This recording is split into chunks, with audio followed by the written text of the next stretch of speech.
अस्सलाम वालेकुम। Last time हमने बात की थी आइसोटोप्स की, आइसोटोप्स क्या होते हैं और इसकी जो हिस्टोरिकल बैकग्राउंड है उसकी हमने बात की है, और उसके बाद हमने आइसोटोप्स को बड़ी डिटेल के साथ पढ़ा सीखा। आज का हमारा टॉपिक है मैस स्पेक्ट्रोमीटर और मैस स्पेक्ट्रोमेट्री। आज हम सीखेंगे कि हम किसी भी एलिमेंट्स के आइसोटोप्स को कैसे डिटरमिन करते हैं, उनको हम कैसे मालूम करते हैं, और इसके अलावा एलिमेंट्स को हम उनके एटॉमिक मैसेज की बेस पे कैसे राइट करते हैं, कैसे लिखते हैं। अच्छा, इससे पहले एक क्वेश्चन किया था स्टूडेंट ने कि सर ये क्वेश्चन है, बता दीजिएगा इसका आंसर। तो इसका आंसर आप लोग नोट फरमा लें, लिख लीजिएगा इसको। क्वेश्चन ये था कि एलिमेंट्स के जो आइसोटोप्स हैं इनकी फिजिकल प्रॉपर्टीज डिफरेंट होती हैं और इनकी केमिकल प्रॉपर्टीज सेम होती हैं। क्वेश्चन क्या था कि एलिमेंट्स के आइसोटोप्स की जो फिजिकल प्रॉपर्टीज हैं, फिजिकल कैरेक्टरिस्टिक्स हैं, ये डिफरेंट होती हैं, जबकि केमिकल कैरेक्टरिस्टिक्स क्या होती हैं, प्रॉपर्टीज क्या होती हैं, वो सेम होती हैं।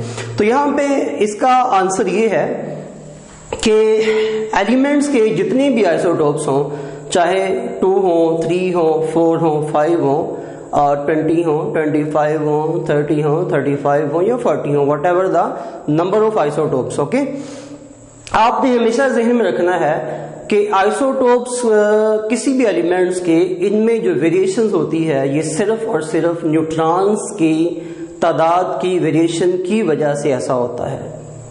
मतलब इस बात का बेटा ये है कि एलिमेंट्स के जो आइसोटोप्स होते हैं ना, इनमें अगर एक एलिमेंट के जितने भी एटम्स हों अगर वो डिफरेंट होते हैं तो उनमें जो डिफरेंस होता है ना वो सिर्फ और सिर्फ नंबर ऑफ न्यूट्रॉन्स की बेस पे होता है। अब इस क्वेश्चन का आंसर क्या है? बड़ा ही इजी आंसर ये है कि जब भी हमने किसी भी एलिमेंट या एलिमेंट के एटम्स मतलब उनके आइसोटोप्स की बात करनी है तो हमने ये क्लेम करना है कि कोई भी एलिमेंट, उसका एटम अगर वो फिजिकली नहीं केमिकली बिहेव करता है तो केमिकली उसकी नेचर कैसी होती है। इसका मतलब ये है कि केमिकली का मतलब ये है कि एलिमेंट जब भी किसी भी साथ वाले एलिमेंट के एटम के साथ केमिकली मिलेगा तो उसमें नंबर ऑफ इलेक्ट्रॉन्स का रोल होगा। किसका रोल होगा? इलेक्ट्रॉन्स का। यानी कि केमिकल बॉन्ड्स में प्रोटॉन्स का रोल ऑब्वियसली नहीं है, न्यूट्रॉन्स का रोल नहीं है, ठीक है। केमिकल बॉन्ड्स में या केमिकल बिहेवियर में या केमिकल प्रॉपर्टीज में सिर्फ और सिर्फ इलेक्ट्रॉन्स का रोल आता है कि किसी भी एलिमेंट के एटम के आउटर मोस्ट शेल में या वैलेंस शेल में इलेक्ट्रॉन्स कितने होते हैं, और कोई एलिमेंट्स ऐसे होते हैं जो कि इलेक्ट्रोपॉजिटिव होते हैं और कुछ एलिमेंट्स ऐसे होते हैं जो कि इलेक्ट्रोनेगेटिव होते हैं। वो अपनी इलेक्ट्रोपॉजिटिविटी और अपनी इलेक्ट्रोनेगेटिविटी की बेस पे वो केमिकल बॉन्ड्स बनाते हैं, इलेक्ट्रॉन्स को डोनेट करते हैं या इलेक्ट्रॉन्स को एक्सेप्ट करते हैं, ठीक है। तो आपने याद रखना है। मिसाल के तौर पे छोटी सी मिसाल मैं आपको दे देता हूं, आपने लिख लेनी है। एग्जांपल ये है, फर्ज करें कि आपके पास ये हाइड्रोजन है, ठीक है। अब ये प्रोटियम है, ये प्रोटियम ऑक्सीजन के साथ मिलता है और ये मिल के H2O वाटर बना देता है, ओके। अब ये प्रोटियम है, ठीक है। अगर मैं यहां पे लिखूं ड्यूटेरियम को D2, ठीक है, जो कि इसका हाइड्रोजन का सेकंड आइसोटोप है,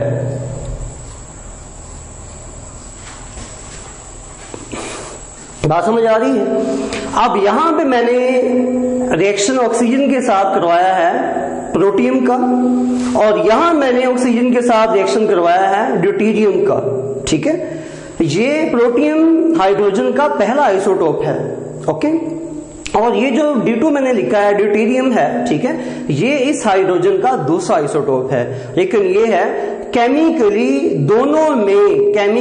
दोनों में नंबर ऑफ इलेक्ट्रॉन सेम है। इसमें भी एक इलेक्ट्रॉन है इसके आउटरमोस्ट शेल में, वैलेंस शेल में, और इसके वैलेंस शेल में भी एक ही इलेक्ट्रॉन है, ठीक है। तो ये मिलके बेटा ये कंपाउंड्स बनाते हैं रिस्पेक्टिवली।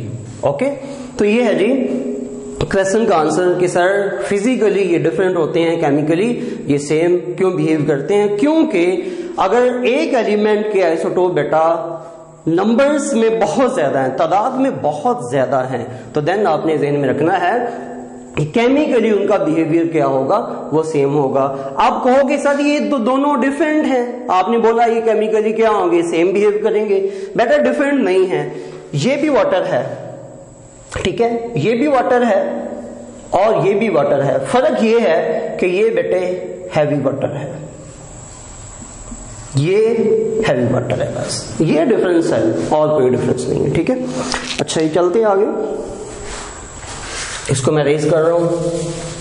आज का टॉपिक है मैस स्पेक्ट्रोमीटर, ठीक है। इसका हम सबसे पहले इंट्रोडक्शन लेंगे, ओके, कि मैस स्पेक्ट्रोमीटर क्या है। ये एक डिवाइस है, ये एक इंस्ट्रूमेंट है, ये एक आला है। अब हमने ये देखना है कि ये जो डिवाइस है, ये इंस्ट्रूमेंट है, ये आला है, ये काम क्या करता है। सबसे पहली बात आसान अल्फाज में इसका फंक्शन, ठीक है, इसका ऑपरेशन ये है कि मैस स्पेक्ट्रोमीटर इस इंस्ट्रूमेंट ने, इस डिवाइस ने क्या करना है, ये डिवाइस हमें मुख्तलिफ किस्म के एलिमेंट्स के आइसोटोप्स के बारे में बताएगी। इसका मतलब क्या है? इसका मतलब ये है कि ये हमें एक आसानी फराहम करेगी, हमें साइंटिफिकली फैसिलिटेट करेगी कि how can we determine the atomic masses of all the atoms of an element.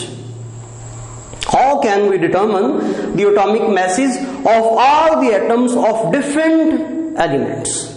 Clear बात कि मुख्तलिफ किस्म के एलिमेंट्स के हम एटम्स के एटॉमिक मैसेज को कैसे कैलकुलेट करते हैं, कैसे हम मालूम करते हैं, कैसे हम डिटरमिन करते हैं, और कैसे हम एटॉमिक मैसेज को कार्बन 12 जो हमारे पास एक स्टैंडर्ड है, हमारे पास एक रेफरेंस है, उसके साथ कंपेयर करके हम कैसे राइट करते हैं, कैसे असाइन करते हैं, कैसे लिखते हैं, ठीक है।